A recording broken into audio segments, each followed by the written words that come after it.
అందరికీ నమస్కారం. రాష్ట్ర ప్రజలకి శ్రేయోభిలాషులు ప్రతి ఒక్కళ్ళకి జగన్ గారు తమ తప్పును తాను చాలా గొప్పగానే చెప్పుకుంటూనే ఉన్నాడు. ఆయన చెప్పుకున్నంత గొప్పగా ఎవరు కూడా చెప్పుకోరు, ఏ నాయకుడు కూడా చెప్పుకోరు మన ఆంధ్రప్రదేశ్లో పరిపాలన చేసినప్పుడు. మరి చరిత్రలు చెప్పుకున్నప్పుడు ప్రతి ఒక్కళ్ళు కూడా చూస్తూనే ఉన్నారు ఆయన లాంటి నాయకుడిని. ఇంతకుముందు ఎవరూ లేరు, ఇక ముందు రారు, పుట్టరు పుట్టబోరు జగన్ గారి లాంటి నాయకులు. జనాలకు బాగానే తెలివి వచ్చింది, చాలా వరకు తెలుసుకున్నారు. ఆ చెప్పేదేదో నీ గురించి నువ్వే ఆలోచించుకొని, ఆయన గురించి ఆయనే ఆలోచించుకొని ప్రజలకు బాగా చేయాల్సింది నేను బాగు చేసినాను అని అంటారు. ఎంతవరకు బాగు చేసిందో ఒక్కసారి నువ్వు కోర్టుకి వెళ్ళి వాయిదాల గురించి ఆలోచించి చూసుకో. ఆ తేడాలు రాకుండా చూసుకో జగన్ గారు. ఊరక జనాలలోకి వచ్చి ఊరక ఎందుకు అనవసరంగా? ఆంధ్ర రాష్ట్రంలో ఎన్నో గవర్నమెంట్లు చూసాము, ఎన్నో ప్రభుత్వాలు చూసాము. నేను చేసినట్టుగా ఎవరు చేయలేదు. ఈ ముఖ్యమంత్రి చేసినట్టుగా ఏ ముఖ్యమంత్రి కూడా చేయలేదంట అని చెప్పడానికి ఎంతవరకు సహజం? ఒకసారి ఆలోచించండి. మీరు ఏం చేశారు ఆంధ్ర రాష్ట్రానికి? ఒకసారి చెప్పండి రాష్ట్ర ప్రజలు. ఆయన ఏం చేశాడు? నేను సంపద సృష్టించాను అని అంటాడు. సంపద సృష్టించడం అంటే ఆర్టీసీ ఛార్జీలు విపరీతంగా 7-8 సార్లు పెంచడం కాదు జగన్ గారు. మద్యం రేట్లు విపరీతంగా పెంచడం కాదు జగన్ గారు. కరెంటు ఛార్జీలు 9 సార్లు పెంచడం కాదు జగన్ గారు. ఇటువంటి ఎన్నో చేశారు. అవి సంపద సృష్టించడం కాదు. నీకై నువ్వు ధరలు పెంచుకొని నీకై నువ్వు సంపాదించుకున్నవి రాష్ట్రానికి ప్రజలక్కడ దోచుకున్నారు మీరు. మీరు రాష్ట్ర ప్రజలకు ఏమే కానీ చేయలేదు జగన్ గారు. ఒకసారి ఆలోచించుకోండి.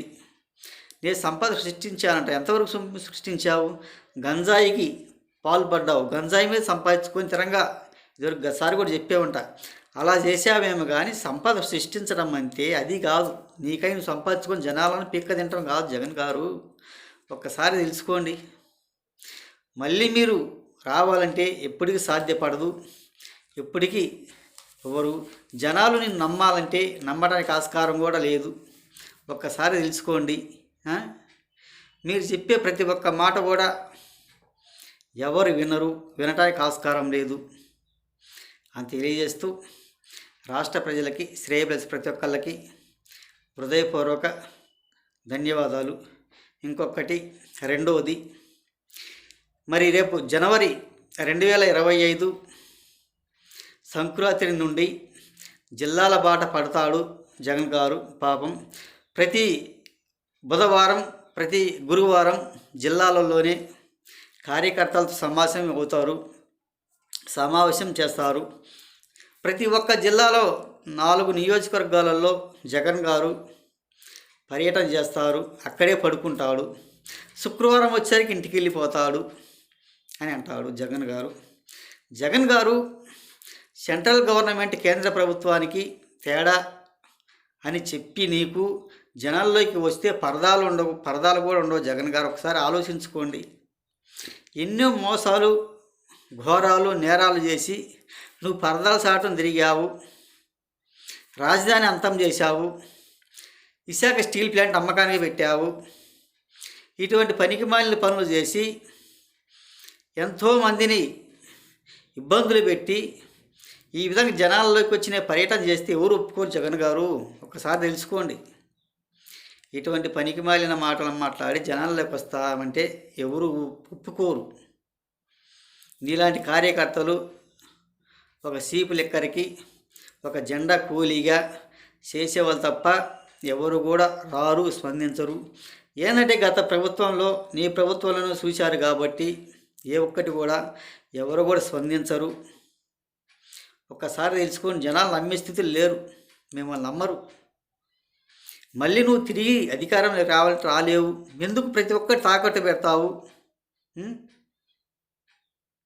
అమెరికాకు తాకట్టు పెట్టాలని ప్రయత్నం చేస్తున్నట్టున్నావు. రాజధాని లేకుండా చేయడానికి వస్తున్నట్టున్నావు. గవర్నమెంట్ హాస్పిటల్ కూడా ఈసారి తాకట్టు పెట్టే ఉంటావు. ఇప్పటికే పెట్టే ఉంటావు, పెట్టకుండా ఏముండవు. అన్నీ తాకట్టు పెడతావు, అప్పులు చేసి పెడతావు. ఒకసారి తెలుసుకోండి. మిమ్మల్ని నమ్మటానికి ఎవరు నమ్మరు జగన్ గారు. ఒకసారి ఆలోచించుకోండి. రాష్ట్ర ప్రజలు ఎవరన్నా నమ్ముతారా? ఒక్కసారి చూశాక ఒక్కసారితో అయిపోయింది ఛాన్స్. మళ్ళీ ఛాన్స్ ఇవ్వాలంటే ఎవరు కదా. 30 సంవత్సరాలు ఎన్నికేసినావు నువ్వు. ఒకసారి తెలుసుకోండి అని తెలియజేస్తూ, మిమ్మల్ని ఎవరు నమ్మే స్థితిలో లేరు. 5 సంవత్సరాలు పరదాలు కట్టుకుని పరదాలలో తిరిగావు. ఇప్పుడు నమ్మాలంటే నమ్మే స్థితిలో కూడా లేరు. నమ్మరు గాక కొంచెం తెలుసుకోండి. మీరు అమెరికాకు తాకట్టు పెట్టాలని ప్రయత్నం చేశారు. అది ఎప్పటికీ సహజమైనది కూడా కాదు. వాళ్ళలోకి మనం పోయేది ఏమిటి? మన వల్ల వాళ్ళ కంపెనీ పెట్టుకు చేసేది ఏంటి? మన రాష్ట్రాన్ని వాళ్ళు తాకట్టు పెట్టడానికి చూస్తున్నావు. అంతేగాని ఇది ఎప్పటికీ సహజమైనది కూడా కాదు అని తెలియజేస్తూ, రాష్ట్ర ప్రజలకి శ్రేయబలసి ప్రతి ఒక్కళ్ళకి హృదయపూర్వక ధన్యవాదాలు. గతసారి కూడా కొద్ది ఒక్క మాట అని చాలాసార్లు కూడా మాట్లాడేసాను, చాలా ఎక్కువ అని తెలియజేస్తూ ప్రతి ఒక్కళ్ళకు కూడా హృదయపూర్వక ధన్యవాదాలు.